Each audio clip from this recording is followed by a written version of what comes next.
हर साल लाखों students banking prelims देते हैं। सिलेबस सबका सेम होता है, मॉक्स सब देते हैं, फिर भी क्लियर सिर्फ कुछ लोग ही करते हैं। क्या उनको सब आता है? नहीं। हाय, दिस इज साक्षी फ्रॉम मेरिटिफाई। अगर तुम जेन्युइनली प्रीलिम्स क्लियर करना चाहते हो तो ये वीडियो एंड तक देखना, और वीडियो अच्छा लगे तो प्लीज लाइक जरूर कर देना। In this video I will talk about 3 P's. First is preparation, second is panic, and the third is patience. First will talk about preparation. Preparation सब करते हैं, तुमने भी फाउंडेशन किया होगा। अगर फाउंडेशन और रोड मैप के बारे में कंफ्यूज हो तो मेरा रिसेंट वीडियो देखना, उसमें मैंने डिटेल में बताया है कैसे प्रिपेयर करना है एंड कुछ बेसिक टिप्स है, तो तुम उस वीडियो को एक बार चेकआउट कर सकते हो। After preparation we give mocks, and सबसे पहली गलती हमारी वहीं पे हो जाती है मॉक्स देते टाइम। मॉक्स तो हम देते हैं बट एनालाइज नहीं करते ठीक से। अगर तुम एनालाइज ही नहीं करते हो तो मॉक देना तो वेस्ट है। हर मॉक के बाद तुम्हें अपनी गलतियों का रीजंस लिखना है, वीक टॉपिक नोट डाउन करना है और सेम डे पे रिवाइज करना है, जो हम लोग करना भूल जाते हैं। Second point is 80-20 rule. अब ये क्या है? तुम्हें 80% अपना टाइम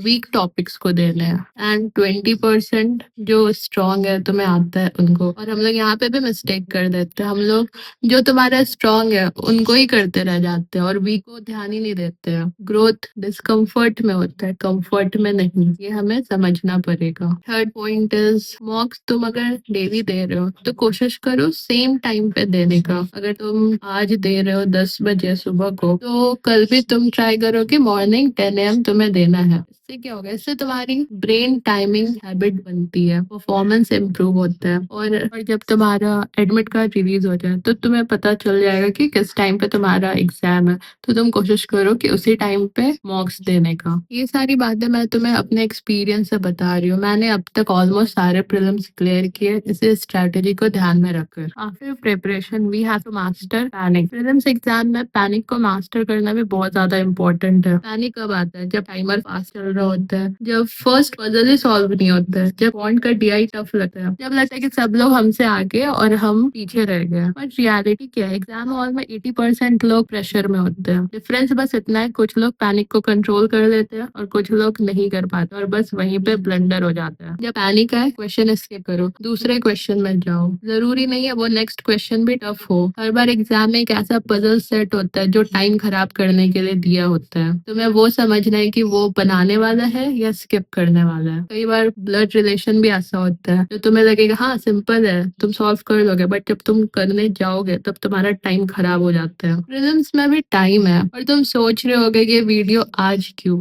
बट अगर अभी से अपने माइंड ट्रेन नहीं किया तो एग्जाम के टाइम पैनिक ऑटोमेटिक होगा। प्रिपरेशन सिर्फ सिलेबस कंप्लीट करना नहीं होता, प्रिपरेशन अपने माइंड को एग्जाम प्रेशर के लिए ट्रेन करना भी होता है। इसलिए मैं तुम्हें ये सारी बातें अभी बता रही हूँ, बिकॉज आई नो प्रीलिम्स में भी टाइम है। और अगर तुम ये सारी बात को ध्यान में रखकर मॉक्स देते हो तो तुम्हें उस टाइम पे लगेगा कि हाँ I am familiar with all this pressure. अगर तुम्हें ऐसे एग्जाम रिलेटेड टिप्स चाहिए तो प्लीज सब्सक्राइब माई चैनल, इससे मुझे बहुत हेल्प मिलेगी। अब बात करते हैं सबसे अंडररेटेड चीज की, that is patience. Banking preparation में सब पढ़ाई की बात करते हैं, स्ट्रैटेजी की बात करते हैं, मॉक की बातें करते हैं, लेकिन कोई पेशेंस की बात नहीं करता। और सच क्या है? प्रीलिम्स नॉलेज का एग्जाम है, पेशेंस का एग्जाम ज्यादा होता है। प्रॉब्लम ये नहीं होती कि आप पढ़ रहे हो, प्रॉब्लम ये होती है कि आप रिजल्ट जल्दी चाहते हो। आप 10 दिन पढ़ते हो, फिर मॉक देते हो, स्कोर कम आता है और आप डिमोटिवेट हो जाते हैं। क्यों? क्योंकि हम इंस्टेंट इम्प्रूवमेंट एक्सपेक्ट करते हैं। हर दिन अगर 1 से 2 मार्क्स का भी इम्प्रूवमेंट हो रहा है तुम्हें तो ये प्रोग्रेस है। अगर आपका स्कोर 48 to 52 गया तो वो छोटा इम्प्रूवमेंट नहीं है, वो सिग्नल है कि आप सही डायरेक्शन में हो। पेशेंस का मतलब वेट करना नहीं होता, पेशेंस का मतलब होता है कंसिस्टेंट एफर्ट के साथ वेट करना, अपने प्रिपरेशन में कंसिस्टेंसी मेंटेन करना। एग्जाम हॉल में आपका दिमाग वही करेगा जो आपने प्रिपरेशन के टाइम प्रैक्टिस किया हो। हर दिन थोड़ा बेटर बनो, कंसिस्टेंट बनो, सिलेक्शन तुम्हें जरूर मिलेगा। तो ये थी मेरी कुछ स्ट्रैटेजी, इसको ध्यान में रखकर मैंने अब तक बहुत से प्रीलिम्स क्लियर किए। प्रिपरेशन के साथ तुम्हें इन बातों का भी ध्यान रखना है।